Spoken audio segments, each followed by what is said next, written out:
When you look at a website in a browser, what you're actually seeing is that browser's interpretation of the code behind the website. In my browser right now, I have my website running the 2012 theme, but what this actually looks like is this.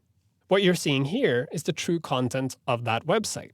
It's lots of code and lots of text. So what happens is, the browser grabs all that content, combines it with cascading style sheet code, and makes it look nice for humans. When you work with child themes, or any other theme for that matter, one of the first things people want to do when they install a WordPress site and start working with a theme is make changes to the style sheet. And this is where an important tool in this browser comes in. Working with style sheets can be really hard because the style code is not directly associated with the main code of the page. You don't see the styles in the markup. So when you're working with style sheets, in the past, you had to write the style code, save it, upload it to the browser, and then see what happened in the browser. But now that process has become much simpler because most modern browsers have web developer tools built in that make it easy for you to connect the HTML and the CSS together and also experiment with it. In Chrome, the web developer tools can be accessed in several different ways. You can go up to the menu here on the far right corner and select Tools and Developer Tools. You can also just hit Ctrl-Shift-I in your browser. This will also open the web developer tools. Or if you want to target a specific element, let's say I want to make changes to this link here, all I have to do is right-click on it, select Inspect Element, and the web developer tools will open directly to that element.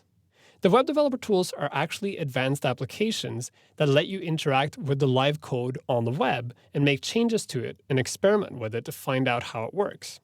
For example, if we want to make changes to this link that I just highlighted, I can go select it in my code here, in the web developer tools. On the left side, I have the HTML output. On the right side, I have the corresponding CSS that impacts it. So here I can see that this link is affected by this A hover state. So if I want to make changes to that A hover state so that the link looks different, I can go in and edit it right here. I'll simply double click on the color code, and then I can change the color code to something else. I'll say CB4E18. And now you see it went from blue to red. If I don't like what I just did, I can simply turn it off, or I can reload the page, and it resets back to the way it was. So here you're experimenting with live code instead of actually making a permanent change, which means you can go in and edit code to see what happens.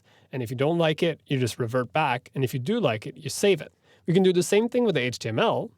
If I want to see what this line looks like if it's much longer, I can simply go in here to the HTML, double-click on the line, and then just keep writing. And you see I'm filling in extra HTML that only lives inside my browser. I'm not making changes to the website itself.